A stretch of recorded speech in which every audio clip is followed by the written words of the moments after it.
Hello, Jeff Zwerenk here, and welcome again to Give and Take. This is the segment of the show where we explore interesting scientific ideas that help equip you to go out and share the gospel. Today I'm joined by a visiting scholar, Dr. Francisco Delgado, and we're going to explore the amazing design of the immune system.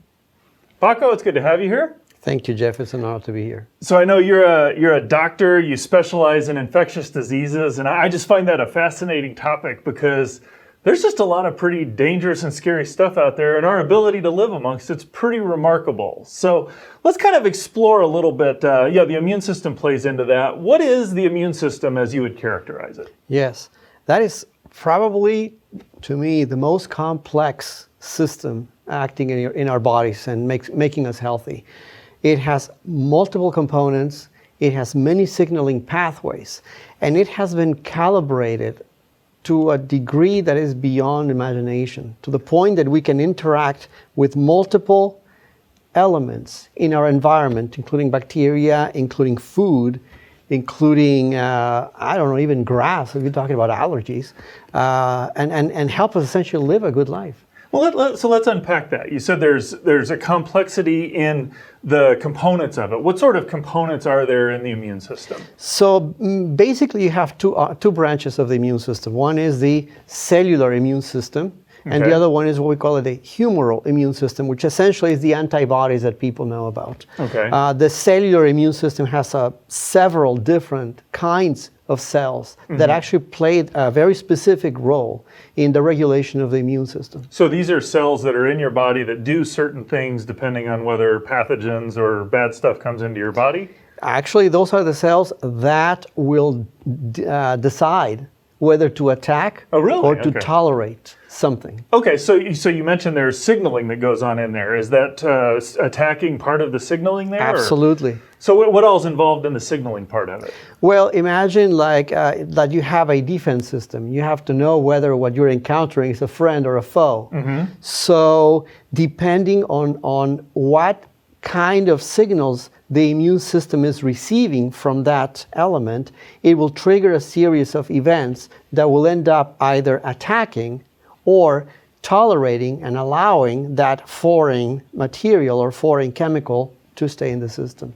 So how does that, if it's possible, kind of practically speaking, how does that work? Because I imagine there are a lot of different types of cells and a lot of different things that are introduced into the body. Is that a fairly simple thing to decide, or is that would seem to be fairly complex? It is extremely complex.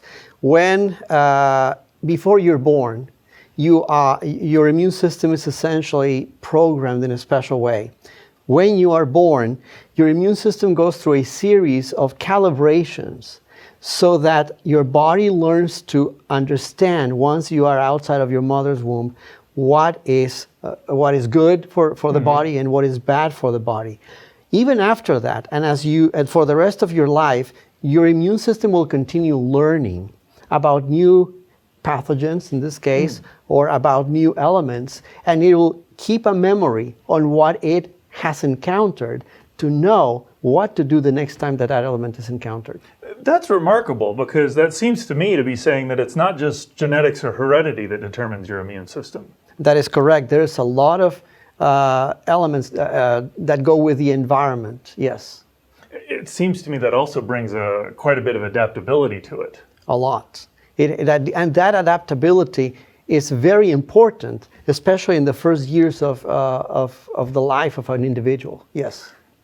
It's just funny because I'm thinking of, Adam and Eve in the garden there, God's command to be fruitful and multiply and rule over the earth, fill the earth and subdue it. Yes. That they're going to encounter a lot of different kinds of environments. Does the immune system play a role in, is that part of how God designed humanity so that we can do that? I think it does. Really, we have to have that plasticity in the design to be able to adapt to any environment that we humans are involved in, absolutely. So what is it, how does the immune system actually adapt there? What is it just kind of responding to what's in the environment? Is it kind of programmed to do that? Or what sort of insight can you give to us there? So the immune system has some already innate pathways, and it can defend itself from very few things, but once you are born, then it will be exposed to new bacteria, new viruses. The body then will start sampling those, and that sampling will determine whether that bacteria virus is going to be tolerated and included in the human body, what we call the microbiota that lives with us all the time, or whether that element has to be pushed away. Now, that adaptation is a very complex thing. We're just starting to understand a lot of the aspects that this involves. So from a Christian perspective, there's at least some sentiment in the Christian community that diseases and sickness are kind of just a result of the fall, that wasn't part of God's original creation. I'm listening to you, and it seems like the immune system is very much a part of our original creation, very well designed. How would you respond to that? I completely agree. That design is crucial for the command to go and fill the earth. So even had Adam and Eve not sinned, we would still have this immune system in response as well. Bacteria, viruses are part of creation, and they had to be present even when Adam and Eve were alive. Therefore, they had to learn. Their immune system had to learn what has to be there, good and not. You know, it's remarkable that there's this part of humanity that we're born with some level of that, but then you describe this calibration, if you will, that it's not just that the immune system knows, that it kind of has to learn and grow. Kind of give a little bit more. How does that play in there? Things that are calibrated seem very complex and designed to me. That is correct. Let me put an example. If you look at your hand, your skin is covered with bacteria.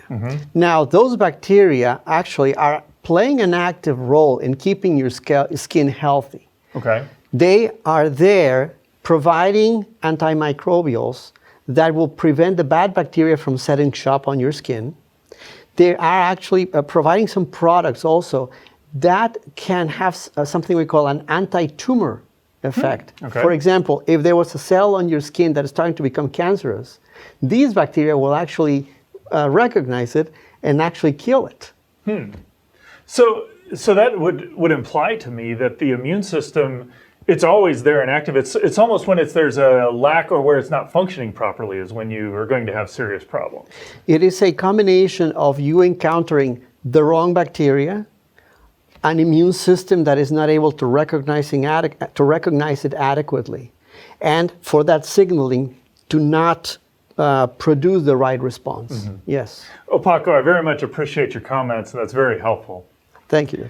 You know, when we look at humanity, we do see just this incredibly well-designed immune system. You know, I would encourage you to go check out Dr. Delgado's articles. If you go to reasons.org and look for the Voices blog and search for articles by Dr. Paco Delgado, you will see articles that equip you to understand how well designed the immune system is and how we can use that to tell others about how God created us to live and thrive in this world and how other people can know Him.